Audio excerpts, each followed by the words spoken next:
want money. How do we get it? We go to collinshouse.com and say good morning, Dominic Alafaci. Good morning, Darren James. Overnight, what happened on Wall Street? There was a bit of a pullback, which is good. Ironically, they're concerned that the economy is going well in the US, and there's going to be a bit of a shortage of cash, I think, with the disruptions to energy being delivered around the world. But overnight, Wall Street was weaker, and 5-year government bonds rose to 4.26%, which is quite high, the yield on that. They also rose in Japan, yields in UK, Germany, Spain and Australia, as this negative sentiment dominated the markets. We've had weeks of stellar growth, so it's probably a good thing. It's not the end of the world. The Dow Jones was down 1%, the S&P 500 was down 1.24%, and the Nasdaq dropped over 1.5% to 26,225. It's still miles ahead. Miles ahead, yeah. Nasdaq, yeah. Gold fell odd to $4,561.90 an ounce, and West Texas Intermediate was $4.25 higher at $105.42 a barrel.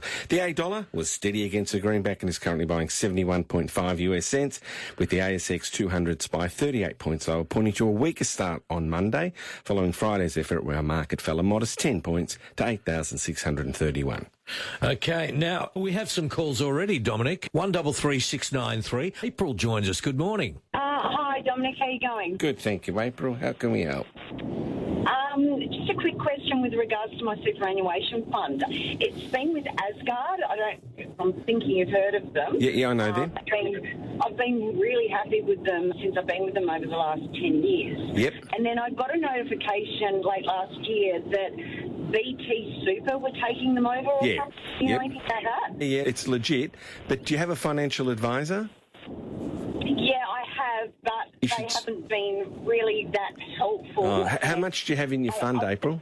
I've got 150,000. Yeah, look, it's because you don't have $700,000 or $800,000 or $1 million, you're probably down on the list of people that they have to ring or talk to. So give them a buzz, give them a kick in the pants if they're your advisor and they're getting paid to look after you. But I think it's okay. I wouldn't worry about the security of your money or the administration or anything like that. But yeah, give them a good kick in the pants and say, what's going on? I need your help. Do BT actually, are they as good as what Asgard were?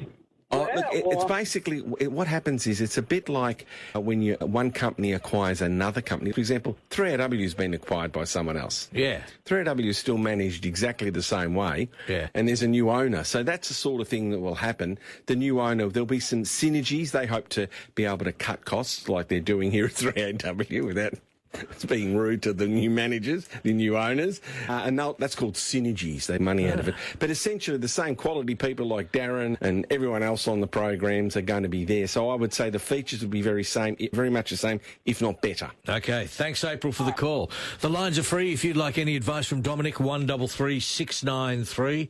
What did you make of the budget during the week? Speaking of negative sentiment, the Albanese government just basically wants to tax us more, which was the negative gearing capital gains tax, as Roy mentioned earlier, and other rules.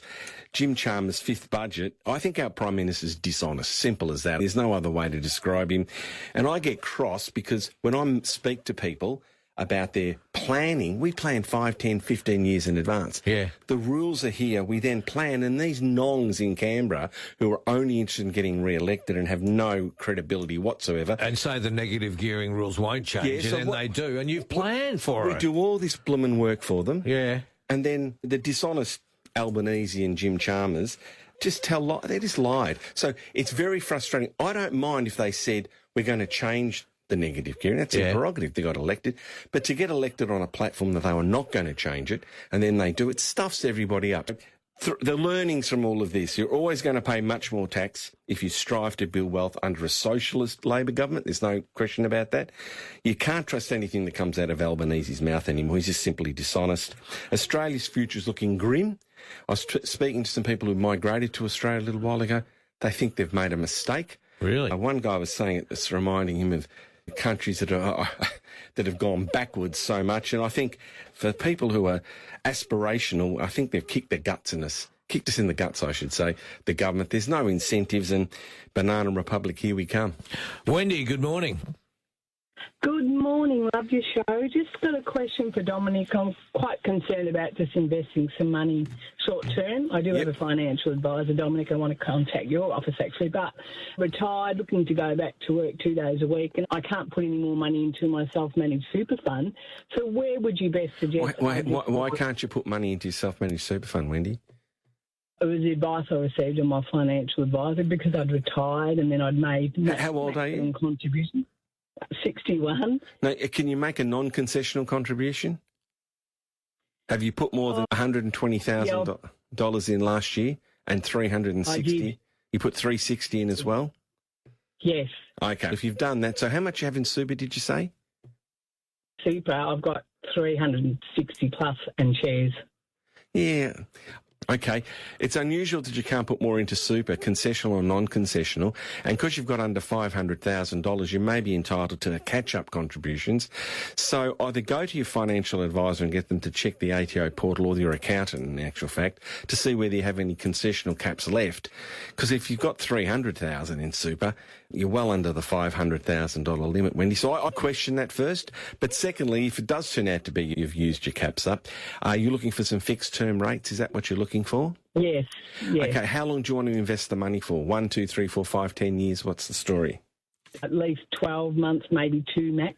Okay, look, I've seen Commonwealth Bank have got if you open up a new Commonwealth Bank account and you go through all the rigmarole and open up the second account, you're getting about 5.4%, I think, on their special honeymoon rate for a few more months. So I'd probably do something like that, or you go to Rabobank. There's not a lot in it, but the main 4 banks, apart from this Commonwealth Bank special offer that I've just seen, the main 4 banks pay diddly squat. They're not after money at the moment. That may change because it's a bit like the Victoria market when they buy and sell fruit. If watermelons are scarce, the price goes up to $1.50 an ounce when you normally buy a whole watermelon for $1.50. So at the moment, the banks aren't buying much money. But I'd look at Commonwealth Bank or Rabobank. Thanks, Wendy. To Pamela, good morning. Good morning, Darren. G'day, Pamela. How can we help? I was gifted some money into my Streamline account, and I'm wondering if I can transfer it into my super to reduce my interest. I'm over 75, and I've been told because I'm over 75, I'm not able to. Correct. That is correct. You've been advised properly, Pamela. Unfortunately, for some unknown reason, you're not allowed to. You've had too many tax benefits, the government reckons. All I could say is stuffed if I know why that's a rule, but it is. What, you got to crack 75 and then you're not allowed to put any more money into super? Unless you have an agreement under an award, I think, but it's under some old award many years ago. So, Pamela, if you've got heaps of money, you could use a tax-paid bond. If you don't have heaps of money, I'm talking about over $8 million total assets in your house. Yeah. Oh, for sure, yes. No, if you don't have that, then the best thing to do is to put the money into an account that bears interest. How long are you looking at investing the money for? Oh, to whenever I need it, or to whenever I pass it on to somebody else. So 2, 3, 4, 5, 6 years? Oh, maybe till I'm 100. Oh, fantastic. Okay. What I do is you could check this out. We've got a lovely service called Collins House Online. Just go to Collins House Online, Google it, and we've got 6 portfolios you can invest in, and there are no entry fees. There's a few brokerage fees inside that we pay other people, but we don't charge you anything to go into the fund. And you can get high growth right through to low growth, so to speak, and more income-orientated investments. It's probably a good time to look at some of those because the bond yields have just risen, so you're buying cheaply at the moment. It's like selling umbrellas just before a storm, I tell people. So that's the high-income portfolio. If you've got a longer-term time horizon, you could go to growth or high growth, depending on your appetite for risk, but please go to collinshouse.com, read the information on the website for the Collins House online service, and make sure you listen to the video. There's a terrible video of me in there, and watch and read the PDS and TDM before you invest. Fantastic. Thank you very much. Good on you. Thanks, Pamela. I never thought I'd say this, but I'd probably vote for Pauline Hanson now because she's getting lots of popularity and she'll probably feed preferences to the Liberals. So I can't believe I'm saying this but we just got to get this mob out. They're just killing the country. Well, Norman also wanted to say, can you also ask Dominic what he really thinks of Elbow? He is a dishonest man. It's simple as that. No one, if he was sitting in front of me now, I'd say, Elbow, did you or did you not say For 51 times I've told you, you idiot reporter, there's no capital gains tax or changes in negative gearing. Are you a nong, basically, he was saying to the reporter. Yeah, he was. Why did he do that if he knew that Jim Chalmers was going to twist his arm and introduce these taxes, which I don't mind if they do it, but they've got to be honest about it. So we can plan, because our biggest problem is when we see a person, we look at their current financial situation, investment objectives and their needs, we look at the rules and we say, what's the best way to progress? And the you best work way to within progress. the rules. Yes.